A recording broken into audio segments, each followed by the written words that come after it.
I know I'm around at least a week late for this, but Dynasty Warriors is my favorite video game franchise ever, so I just can't not talk about Dynasty Warriors Origins, the latest entry in the franchise that just got its first trailer during Sony's last State of Play. Even without going into the details of the trailer, the title alone gives plenty of things to ponder about. It's been 6 years since Dynasty Warriors 9 and 2 years since 9 Empires, so a lot of people, including me, were expecting this new title to be Dynasty Warriors 10, but when it turns out the title is Origins, one has to wonder if Omega Force is looking to reboot the series as a whole. If they are really going down the reboot route, then it's rather unfortunate, but not completely unexpected, considering how its sister series, Samurai Warriors, already did just that with its 5th installment. But upon a closer look at the trailer, we could spot familiar designs from Dynasty Warriors 9. I previously spotted Changbu, Shu Huang, and Zhang Liu, but after that I spotted more characters like Sun Yu, Li Dian, Tian Wei, and Yue Jin picking out during Lu Bu's Rampage segment. Kinda strange that Tian Wei and Yue Jin seems to have lost their Dynasty Warriors 9 weapons, but we'll get into that a bit later. The important thing to take away here is that Origins definitely isn't going to be a reboot, seeing as how Dynasty Warriors 9 character designs are still clearly being reused here. This led me to believe that Origins is more of a spin-off title, not unlike that of Samurai Warriors Chronicles, where the focus shifts away from historical officers and onto the original character created by the player. If Origins is indeed taking cues from Chronicles, then I'm kinda cautiously optimistic because Chronicles 3 really go places with its campaigns.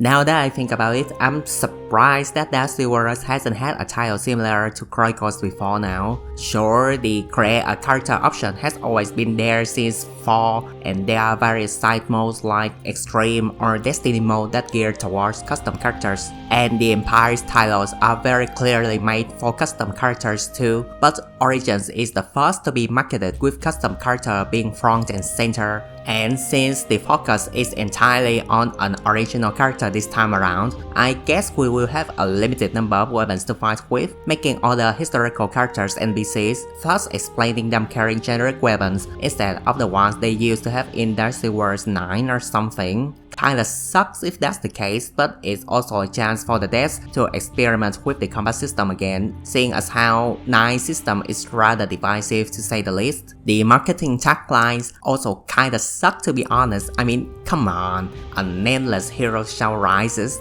That sounds like a retreat of Wolong Fallen Dynasty, but I'll let that slide for now. Speaking of Wolong, the icon behind the logo is pretty similar to the stylized O in Wolong title, just replace the dragon eating its own tail with the 3 animals representing the 3 kingdoms, and the killing representing Jin is worryingly absent here, so rip to like Shu and Jin characters I guess. And what's the deal with calling the game Origins? Dynasty Warriors has always started with the Yellow Turban Rebellion.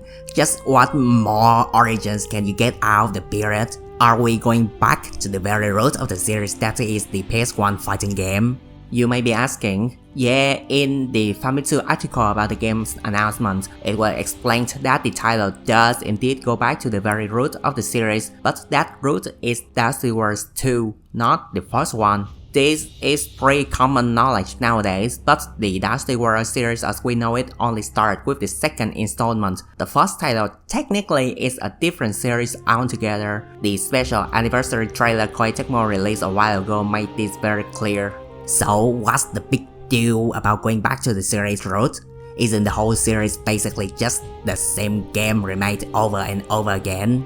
No, despite this popular belief, the series actually has a very well-defined evolution, with a very notable checkpoint in its history, Dynasty Warriors 6. The series has always had playable characters being basically superhumans compared to the common soldiers, but for the titles made before Dynasty Warriors 6, the gameplay is more about crisis management and carefully advancing together with your allies, because rushing ahead is a sure way to earn yourself an early death. Just ask any old Dynasty Warriors player about the Her-Face Archers or the Nanman Poison Swarms, and they will probably have flashbacks worse than the Vietnam War.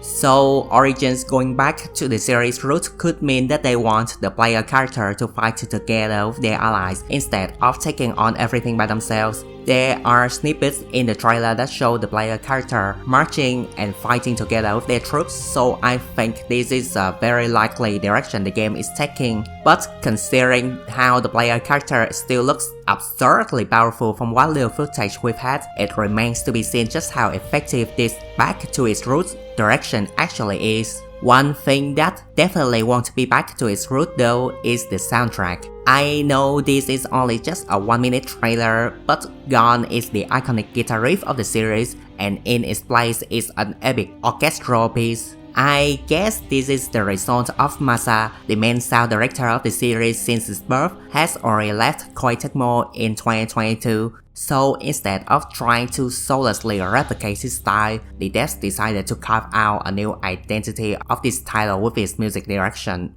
Frankly, this is the thing that I have the most mixed feelings about, because even the worst received Dynasty Warriors game still has a very good soundtrack to it, so I hope they don't drop the ball with this one, but honestly it is still too early to say anything for sure.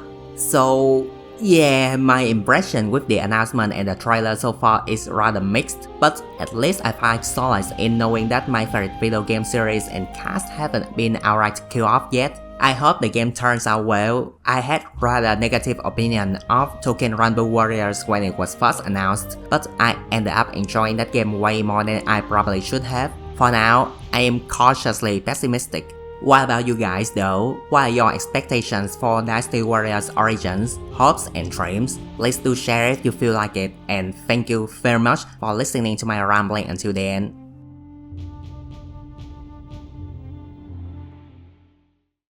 Look at these dudes jumping into the air because of the attack though. Whee!